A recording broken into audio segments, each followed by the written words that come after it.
This year is gonna be a lot for gaming. Hey everyone, what up? Kaiser here, and Happy New Year everyone. I hope you guys are doing well. Hope you've been safe. Hope you had a good 2021. And now we are in 2022, and lots of interesting things about gaming is gonna be interesting. And there's 3 different franchises I can think of the most when it comes to this year. Apart from maybe also including Persona, that's one, but we're not going to be talking about that. And the 3 big ones that are coming from this channel will be Sonic, Final Fantasy, and Kingdom Hearts. Now let's start with our boy Sonic. Now, we just had the 50th anniversary done last year with mixed results with Sonic Colors Ultimate, but this year it's looking to be jam-packed with Sonic content. First and foremost, we've got the Sonic Origins collection, which is a re-release of all the 4 classic Sonic games before Mania, having like widescreen support and not being emulated like the 3D All-Stars from Mario. And that's very good, especially for Sonic 3 and Knuckles. And it's coming on like all platforms, I think. Another is of course the Sonic movie 2. Well, it's not exactly a game, it's a movie, but that's still pretty hype. Like, I saw the trailer, it looks awesome, and I'm looking forward to that coming this April. There's also the Sonic Prime, new Netflix cartoon made by Man of Action, who's very talented with stuff like Ben 10, Generator Rex, just very great shows, and Big Hero 6 as well. That animated series, that's good. Of course, the main thing to talk about is the upcoming new Sonic game, Sonic Frontiers. Now this game is, of course, going to be a new open world game, and it's set to be far different than what we've seen before compared to, like, say, Sonic Forces. Now this game has some promising things. For one thing, that the story will actually be written by Ian Flynn, who is a very acclaimed writer and so much better received than, say, Pontic and Graf and whoever wrote the stories for Sonic Colors, Generations, Lost World, and Forces. Yep. So yeah, he does have potential, especially when writing the Sonic comics, which were well received by him. And he's hoping that he has his talent too, well, writing the game, and we don't have like very bad, awful dialogue or cringy jokes or anything that decentralizes the characters, like, you know, de-evolve them like in Forces and Generations. Also the fact that it's coming to all platforms, PS4, PS5, Xbox One, Xbox Series, PC via Steam, thank God, and Nintendo Switch. And all we know is that it's coming around holiday 2022, so somewhere around like November to December, I think. We haven't seen too much we haven't seen a lot of gameplay other than just the environmental showcase. But for what we did see, it looks promising, so hopefully the next time we show gameplay, it just looks really hype. And other than that, they also have released, they've shown that there'll be lots of languages supported for it, like just tons of languages, both like audio and subtitles. So that's Sonic covered.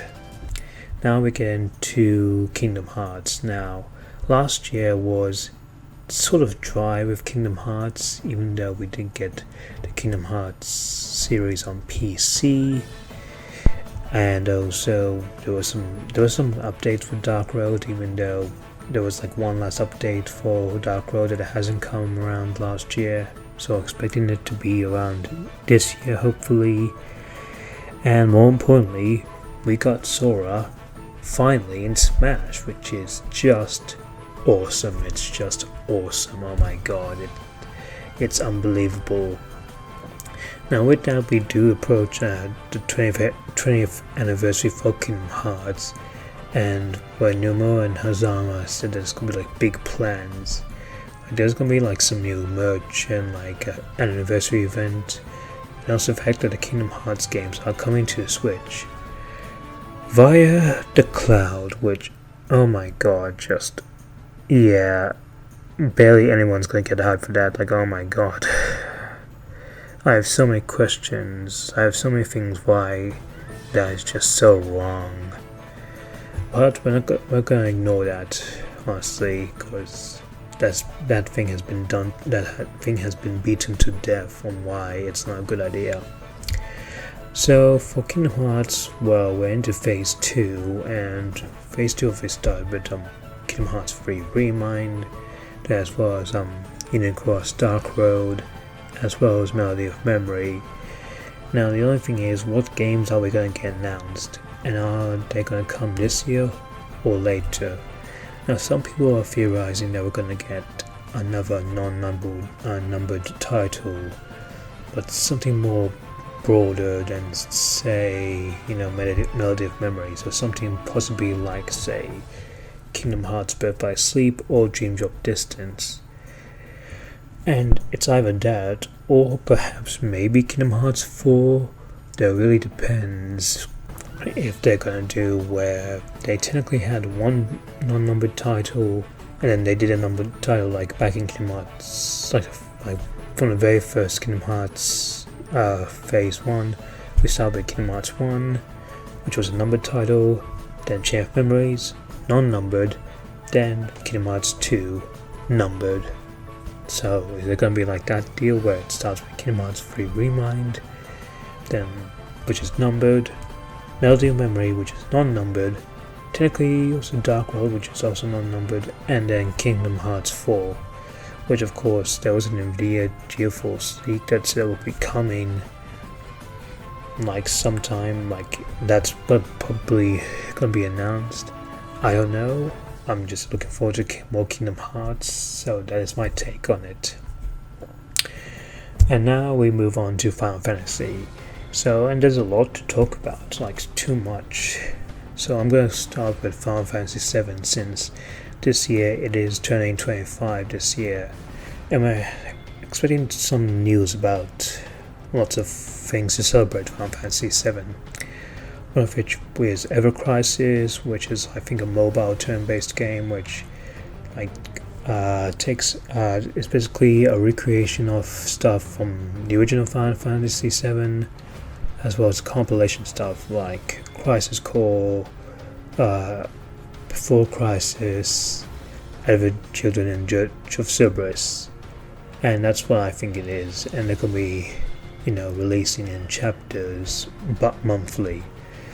We only just had that's come to 2022, which is this year, with no release date, so I think that'll be one time if they do like a special anniversary for Final Fantasy VII, like a very own dedicated stream, they might announce the release date.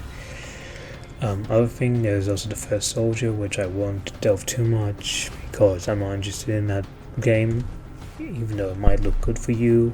It's not for me. I'm not into Battle Royale games, I'm sorry. There's also Final Fantasy VII Remake. Let's go with part 1 now. Of course, last year there was a version called Integrate, which came out on the PS5 that had like the VDLC. And then in December, after 6 months after its release on PS5, it was ported to the PC via the Epic Game Store, which I do not like that much. And yeah, so while there's decent, very great mods we've seen so far, the port itself is not that good, which I guess it's surprising since Kingdom Hearts 3's port was so good. Then we have this, which is bad. But then again, it's not too surprising since Square Enix's reputation of bad PC ports. Looking at you, Neo Automata. Now people are hoping that maybe that Final Fantasy VII Remake will be ported to Steam this year, as well as finally finally come to Xbox.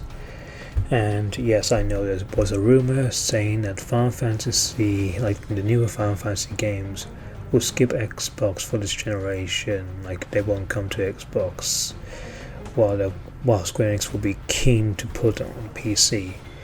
Now, I have 2 cents on this, that I do understand that mainline Final Fantasy games don't sell well on Xbox compared to PlayStation. I do understand that, and I do understand why Sony would definitely want to put time exclusives on them.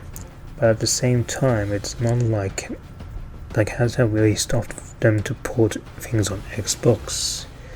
Like, sure, I understand the user base is not that strong, but it hasn't stopped them trying to expand the user base, especially with games like Star Ocean Divine Force, Stranger of Paradise, Final Fantasy Origin, and Octopath Traveler, as well as Dragon Quest XI-S, like those games from Square Enix, as well as Nier Replicant version 1.22 have made it to Xbox, so I really don't understand why they're refusing to port to Xbox, because the game has been a good time. Like, the game has did a good time on PlayStation, and I don't understand what's the point of that timed exclusive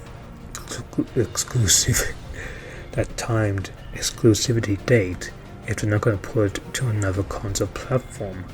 I understand it's mainly because Square Enix are allowed to choose whatever they want to port, but then again, if you just point to PC, then that's not really a full platform. I mean, PC is a platform, but in a similar vein on how newer Xbox games are also on PC. Even now, new PS5 exclusive games are on PC, so that's not really much. So I do hope that eventually does come to Xbox, in the same way that Final Fantasy 16 will eventually come. But who knows? It might take a while. I mean, Nier Automata did come to Xbox a year after its release on PS4 and PC, and Kingdom Hearts, and the entire Kingdom Hearts series did come to Xbox just 1 year after KH3, even though it should have been way earlier than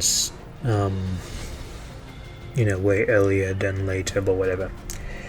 What else do I have to say? That's for Final Fantasy VII. So now let's go on to the non-Final Fantasy VII stuff, like Final Fantasy VI. The Pixel Remaster is coming next month, and that's one game I'm actually looking forward to, since there's a lot been praise about it. Like, it's one of the best Final Fantasy games. It's like one of the best games of all time, all that stuff, and it looks really appealing and has a lot of impact, and it's one of the most important games in this series, so I'm very interested to try that out. As well as there's Chocobo Grand Prix, that's a Switch exclusive, which is a return to the Chocobo racing, and has characters like different Final Fantasy characters, as well as Chocobo characters in the series, especially when some of the returning Final Fantasy characters are my beloved Steiner and Vivi from Final Fantasy IX, as well as having Gilgamesh from Final Fantasy V and Terra from Final Fantasy VI. It looks like a fun game. I'm looking forward to try that. There's also Stranger of Paradise Final Fantasy Origin. Now, I know. Back in my E3 thoughts, I resented it, and I made fun of it because it looked bad at first, and the trailer was so cringy with all the chaos talking. But when I played the second demo, especially with a brand new improved trailer, I actually really liked the combat of that game. Like, the combat, it's really phenomenal. Like, oh my god, it's really fantastic. Like, Team Ninja really did a phenomenal job with the gameplay, and that's one thing I'm looking forward to. Now, sure, the chaos stuff and the character designs, I'm not feeling it too much, unless it's like ones from Final Fantasy 1, like Garland, like the Galdama, Sarah, Tiamat, those kind of people. It's just the main character. It's not Nomura's best work in my opinion, but I'm still gonna give it a go and get in a day one. So yeah, that's a lot of Final Fantasy stuff there. 2022 is packed with games.